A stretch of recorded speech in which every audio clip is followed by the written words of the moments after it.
Semangat pagi di hari Selasa, 30 Maret 2021. Kembali kita bersekutu dalam persekutuan doa anggota keluarga Allah, memulai dengan menenangkan hati, menenangkan pikir dalam saat teduh sejenak.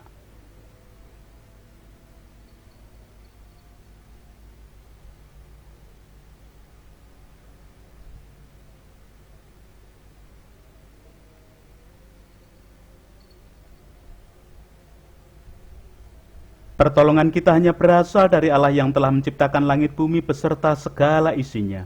Kasih karunia dan damai sejahtera yang dari Allah Bapa kita dan Tuhan Yesus Kristus ada pada saudara sekalian.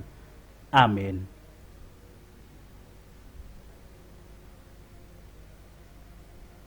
Anggota keluarga Allah, perenungan Sabda hari ini menggunakan tema dan judul renungan dalam ungkapan Jawa Ojo Kumingsun.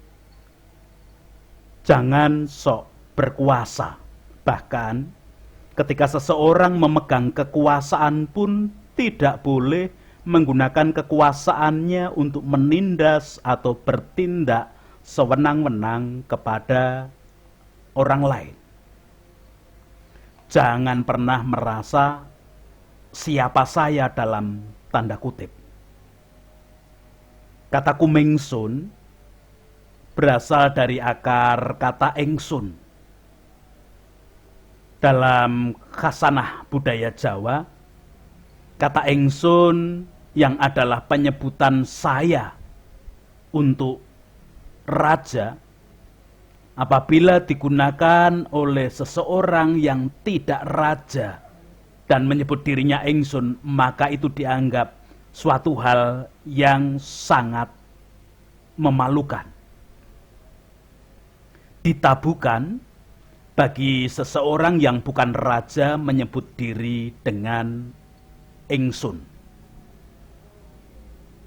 Anggota keluarga Allah, engsun dalam pemahaman kumengsun biasanya dilakukan seseorang setelah mendapat jabatan baru, kekayaan baru atau hal-hal istimewa lainnya yang besar, sehingga orang tersebut merasa menjadi lebih istimewa dibandingkan orang lain. Secara luas, ungkapan Jawa ini menasihatkan agar orang tidak berbuat seolah dirinya paling hebat dan paling segalanya dibanding orang lain. Jangan pernah merasa diri menjadi paling hebat dan paling segalanya di dalam kehidupan dengan siapapun. Anggota keluarga Allah, kumengsun termasuk salah satu sikap bermegah. Berbicara tentang bermegah yang menjadi bagian salah satu sikap dari kumengsun tadi, melalui bacaan leksionari hari ini, leksionari khususnya bacaan 2, ayat 29, dikatakan oleh Rasul Paulus pada waktu itu mengingatkan kepada jemaat Korintus demikian, supaya jangan ada seorang manusia pun yang memegahkan diri di hadapan Allah. Anggota keluarga Allah, kita akan terlebih dahulu membaca secara lengkap leksionari bacaan kedua hari ini. Surat Rasul Paulus yang pertama kepada jemaat Korintus atau 1 Korintus, pasalnya yang pertama ayat 18 sampai dengan 31 demikian. Sebab pemberitaan tentang salib memang adalah kebodohan bagi mereka yang akan binasa, tetapi bagi kita yang diselamatkan pemberitaan itu adalah kekuatan Allah. Karena ada tertulis, aku akan membinasakan hikmat orang-orang berhikmat dan kearifan orang-orang bijak akan ku lenyapkan. Di manakah orang berhikmat?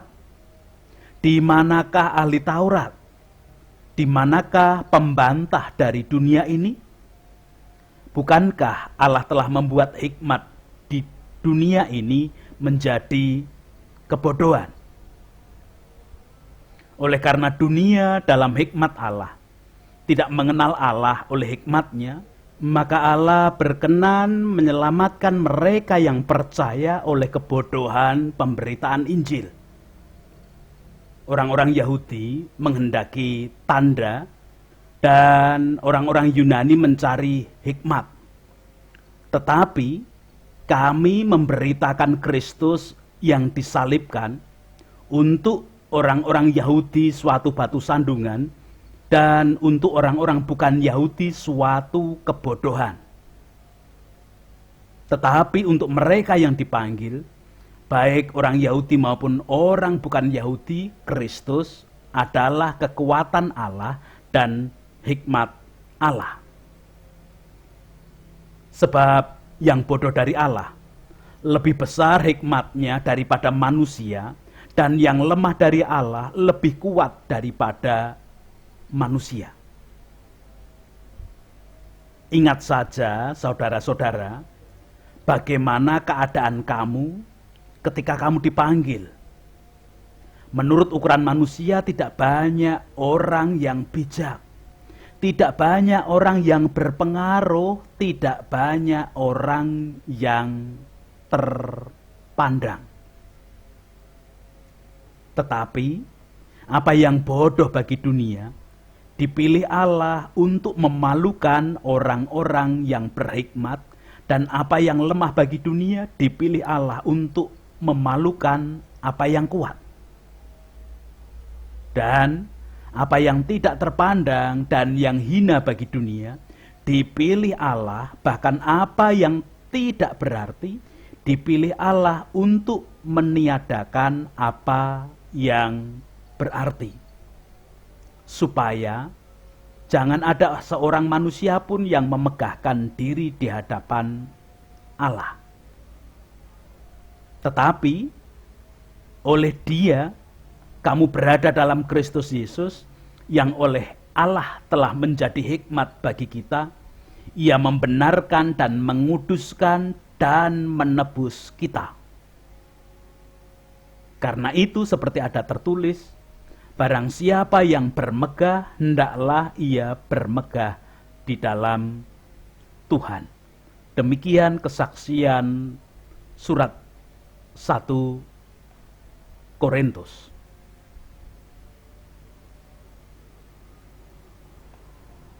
Anggota keluarga Allah, Rasul Paulus membagi dua jenis kelompok manusia istimewa, yaitu orang berhikmat dan orang arif. Mengapa orang kaya, orang berjabatan tidak termasuk istimewa dalam hal ini? Karena dari bagian orang berhikmat maupun orang arif terdapat juga orang kaya ataupun orang berjabatan. Atau dengan kata lain, kekayaan dan jabatan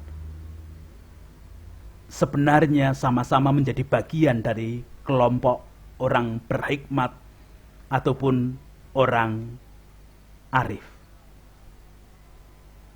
Anggota keluarga Allah, hikmat terkait dengan dianggap dekat dengan Allah, dianggap punya kesaktian, dianggap mampu memaknai hidup secara dalam, termasuk hal-hal yang di luar nalar manusia. Seperti orang-orang Yahudi yang memperdalam dan melakukan segala sesuatu dengan pendekatan hukum Tuhan. Sedangkan arif terkait dengan kecerdikan, kepandaian secara otak, nalar, dan penelitian. Seperti orang-orang Yunani yang mewujudkan hidup dengan pendekatan nalar atau otak, ilmu untuk berpikir. Kalaupun mereka dipertemukan antara orang berhikmat dengan orang arif, dan masing-masing saling mempertahankan diri dengan cara masing-masing, yang muncul hanyalah perbantahan. Tetapi ternyata semuanya, baik orang berhikmat dan orang arif, semuanya hanya menjadi kebodohan di mata Allah. Rasul Paulus mengutip kitab Yesaya 29 ayat 14 yang secara lengkap menyatakan demikian. Maka sebab itu sesungguhnya aku akan melakukan apa hal-hal yang ajaib kepada bangsa ini, keajaiban yang menakjubkan. Hikmat orang-orang berhikmat akan hilang dan kearifan orang-orang yang arif akan tersembunyi. Jadi orang berhikmat ataupun orang arif, semua akan ditunggang balikkan Tuhan dan dibuat tidak berdaya dengan karya ajaib yang dilakukan oleh Tuhan Allah sendiri. Konteksnya di dalam kitab Yesaya adalah ketika bangsa Israel hendak dipulangkan dari pembuangan di Babel. Dalam hal ini, bermegah ataupun kumengsun berdasarkan hikmat ataupun kearifan sebenarnya tidak ada gunanya. Karena semuanya akan menjadi hilang.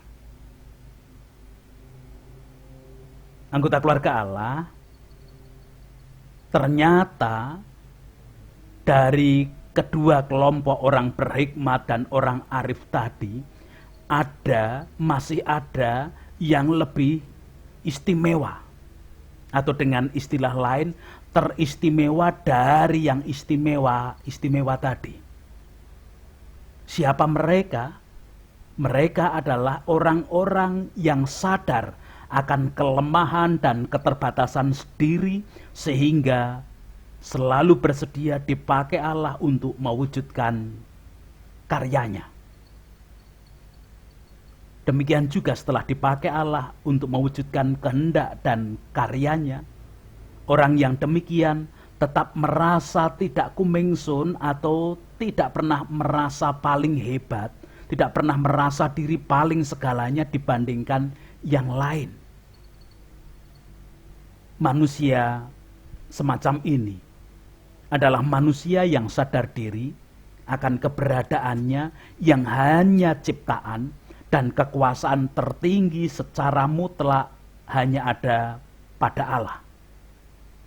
Hubungan manusia semacam ini dengan sesamanya, dengan manusia lain adalah sama-sama ciptaan, derajatnya sama, tidak ada yang lebih tinggi, tidak ada yang lebih rendah, sehingga tidak layak kemudian kalau salah satunya kumengsun. Anggota keluarga Allah, apa yang bisa kita pelajari dari ungkapan Jawa ojo kumengsun serta firman Tuhan lewat Rasul Paulus di dalam nasihatnya hari ini? Setidaknya saya mencatat satu hal penting. Menjadi anggota keluarga Allah, kita dipanggil untuk tidak hanya jangan pernah merasa diri paling hebat dan paling segalanya. Tidak hanya itu. Itu hanya perkara kecil kalau tidak boleh merasa diri paling hebat dan paling segalanya. Lebih dari hal itu, mari kita jalani hidup dengan sadar bahwa Tuhanlah yang telah menyertakan kita, Tuhanlah yang telah memilih kita, dan Tuhanlah yang akan selalu memakai kita untuk mewujudkan kasih, kehendak, dan karyanya. Kita yakin bahwa kasih, kehendak, dan karya Tuhan itu diwujudkan dalam rangka penyelamatan manusia. Dan kalau kita sadar hal yang demikian, yang akan kita wujudkan mestinya hanya ketaatan hidup di dalam mewujudkan kasih, kehendak, dan karya Allah saja, tidak yang lain. Dalam keadaan apapun, kita mewujudkan kasih, kehendak, dan karya Allah sebagai bagian karya penyelamatan bagi manusia. Tuhan memberkati kepada setiap anggota keluarga Allah. Amin.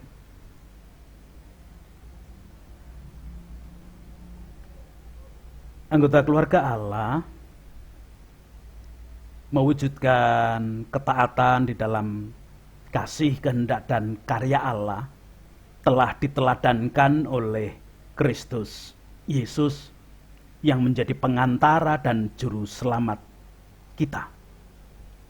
Karena Dia rela mengorbankan tubuh dan darahnya untuk penebusan manusia di dalam rangka mewujudkan kasih, kehendak, dan karya Allah dengan taat, dengan setia dijalaninya. Dan di sanalah kita melihat Yesus tidak pernah memegahkan diri, bahkan tidak pernah kumingsun, tetapi mewujudkan kasih Allah di dalam karya penyelamatan. Kita menanggapi sabda hari ini dengan menyanyikan Kidung Pasaman Kristen BMGJ 260, Sang Kristus Gusti.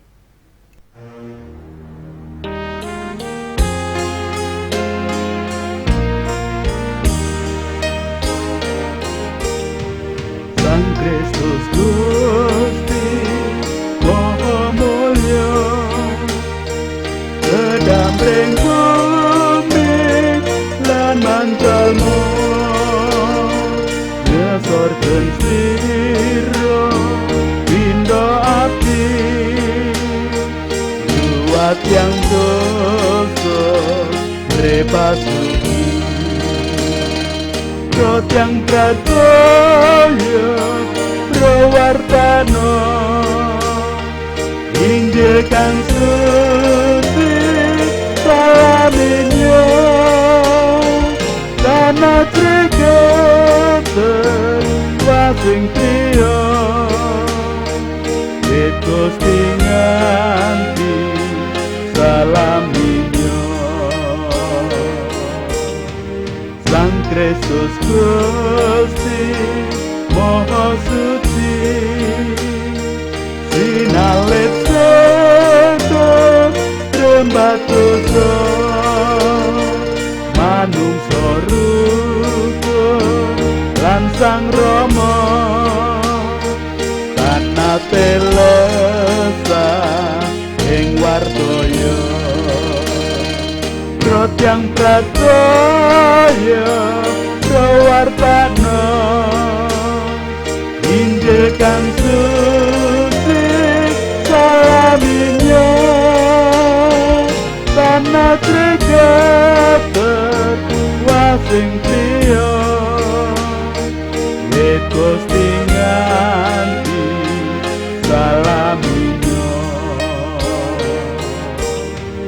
Sang Kristus Gusti sampun wungu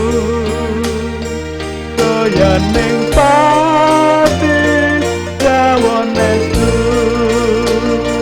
gesang sejati inaparno ret yang sabumi hara-harjo rot yang pradaya prawartana Injil kang suci salaminyo tanah trigeten wasing priya wit Gusti nganti salaminyo. Sang Kristus Gusti mungging swarga ngetan sangandri kagungannya reunggul yuta lawan dosa kemas sampurno gesangira rot yang pradaya prawartana Injil kang suci salami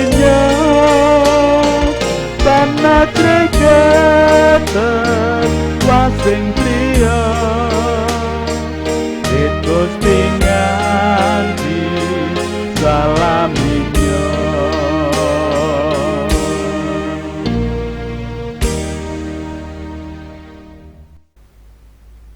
Kita berdoa bersama. Puji, hormat, dan syukur kemuliaan hanya bagi nama Allah yang telah datang di dalam diri Yesus Kristus, yang tidak hanya memberikan pembasuhan dosa, tetapi memberikan teladan untuk tidak kumingsun, untuk tidak bermegah diri dalam mewujudkan ketaatan, mewujudkan kasih, kehendak, dan karya Allah di dalam menyelamatkan manusia. Itulah panggilan-Mu di dalam diri kami, bukan hanya tidak kumingsun di dalam khasanah pemahaman budaya Jawa, tetapi dasar yang kuat Engkau berikan karena kami semua hanya ciptaan yang Engkau pakai untuk kemuliaan nama-Mu di dalam penyelamatan manusia. Menyediakan diri sebagai anggota keluarga Allah, Engkau memakai kami dalam hal apapun di dalam berkarya. Aktivitas kerja dan kegiatan keadaan kami aturkan ke dalam tangan kasih kuasa-Mu. Bahkan kami bagian anggota keluarga Allah yang mengalami kelemahan ragawi dengan sakit penyakit, baik yang kami rasakan sesaat, sakit penyakit yang sudah ada dalam tubuh kami, sakit penyakit menaun, sakit penyakit dampak COVID, baik kami yang dirawat di rumah ataupun kami yang dirawat di rumah-rumah sakit, biarlah kasih kuasa-Mu tetap ada dalam hidup kami. Di dalam keterbatasan kami, ketika kami sadar siapa kami, tidak hanya kami belajar untuk tidak kumingsun, tetapi kami juga kemudian dimampukan bersandar dan berserah meyakini kuasa Tuhan yang nyata di dalam hidup kami. Engkau Allah yang akan melayakkan kami menjalani hidup dengan penuh damai sejahtera sejati.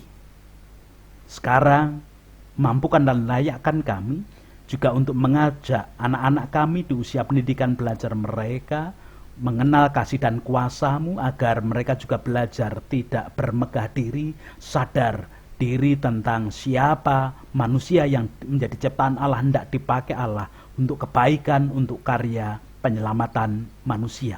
Tuhan berkuasa sepenuhnya atas hidup anak-anak kami di proses belajar mereka. Sekarang kami tak berdoa untuk para pemimpin bangsa dan negara ini, wakil rakyat, tokoh masyarakat, tokoh agama dengan segala kondisi dan keadaan.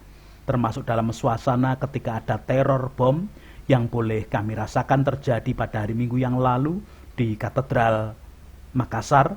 Biarlah kasih kuasa-Mu yang nyata, kebijaksanaan-Mu Engkau tambahkan bagi setiap kami, dan kami sadar bahwa Engkau tetap berproses dalam kehidupan untuk kebaikan. Engkau memampukan juga para aparat di dalam memproses penyelesaian dengan baik dan menurut kasih kuasa dan kehendak-Mu saja. Tidak lupa tak berdoa untuk para medis menjadi garda paling depan penanganan pandemi COVID. Biarlah kasih kuasa dan kebijaksanaan-Mu menjadi sumber kehidupan dan kebaikan bagi semuanya. Berdoa untuk masyarakat di dalam bekerja sama bahu-membahu membangun damai sejahtera yang dari Tuhan Allah. Terlebih dalam program vaksinasi, biarlah kasih kuasa-Mu yang ada, bukan vaksin yang menyelamatkan kami, tetapi keyakinan Engkau bisa memakai apapun, termasuk vaksin buatan manusia, bisa Engkau pakai untuk kebaikan kami bersama. Kasih kuasa-Mu nyata. Kami tak berdoa untuk gereja-gereja di dalam menjalani kehidupan dengan tetap teguh dan taat, terlebih di dalam persiapan menyambut dan menyongsong peringatan kematian-Mu di Jumat Agung yang akan datang, ataupun setelah Jumat Agung menyambut kebangkitan-Mu dengan suasana Paskah. Tuhan menolong, menopang sepenuhnya. Itu doa-doa kami. Ampuni dosa dan kesalahan kami, ampuni dosa kesalahan para pemimpin kami, wakil rakyat, tokoh masyarakat, tokoh agama, dan semua komponen bangsa negara ini. Dalam Kristus kami berdoa. Amin. Sekarang bersama-sama melanjutkan kehidupan dengan tidak kumengsun, bermegah diri, namun sadar bahwa kita hanyalah manusia ciptaan Allah yang akan dipakai untuk mewujudkan kebaikan, dengan tetap membawa berkat yang diperintahkan Tuhan. Kasih karunia dan damai sejahtera yang dari Allah Bapa kita dan Tuhan Yesus Kristus di dalam persekutuan dengan Roh-Nya yang kudus tercurah, melingkupi, menguasai, melayakkan setiap anggota keluarga Allah, mewujudkan kehidupan taat di dalam dipakai, menjadikan kasih, kehendak, dan karya Allah nyata untuk keselamatan. Amin.